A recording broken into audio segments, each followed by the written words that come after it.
Hi, my name is Rece Williams, and I was a member of NC State Volleyball from 1998 to 2001. I'm thrilled to be back in my alma mater, celebrating the 5th annual Wolfpack Football Reunion Weekend. The men in my life have two sports that they love to talk about. One is the obvious football that we're going to get to a little bit later, and second is the game of golf. So there's no better way to start off this reunion weekend than at the beautiful Crooked Creek Golf Course in Fuquay, Varina, North Carolina. And how's it looking thus far? I'm winning. Eric, I expected you to say that. Can I hear from Terrain, please? That's true. Take a woods, y'all. So you got to tell me, is the same attitude you saw from each other as teammates on the football field? Do we see that type of camaraderie and attitude here on the golf course? Absolutely. Absolutely. Bobby, what do you expect out of Corin in terms of how his game is going to be today and his attitude? He should be a front runner for us today. We're going to see how that goes. You know, we're going to do this long drive and go from there. Yeah. All right, fellas. Well, I'm going to check on y'all a little bit later, and I'm going to see if Corin is the front runner like Bobby says, or go with what Eric says. This way. This way? Back to league, if he'll be the front runner. All right, fellas. Y'all enjoy the game. All right.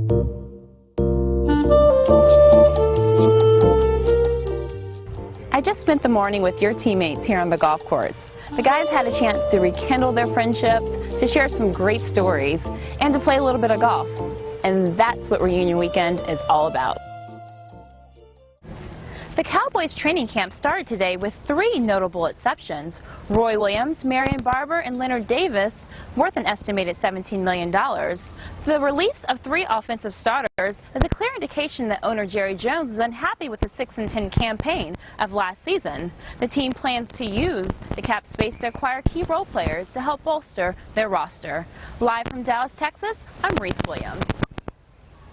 With trade talks swirling, quarterback Kyle Orton arrived at the Denver Broncos training facility and participated in conditioning and team meetings.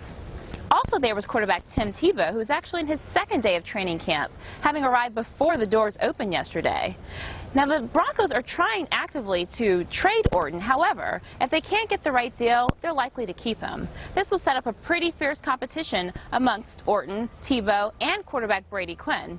But regardless of who's the starting quarterback next season, the team will start two-a-days on Thursday, and it's been reported that these two-a-days will likely be very heavily run-oriented. Live from Broncos training facility, I'm Rece Williams. To own the Dodgers at one point in time was to touch and shape American history, like when Jackie Robinson integrated the sport and helped us jumpstart society into a more equal reality.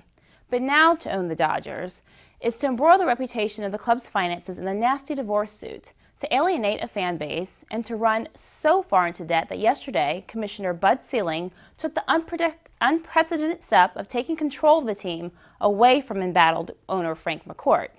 His words were very simple. He says, "I've taken this action because of my deep concerns in the operations of the Dodgers and to protect the best interests of the club, its great fans, and all of Major League Baseball."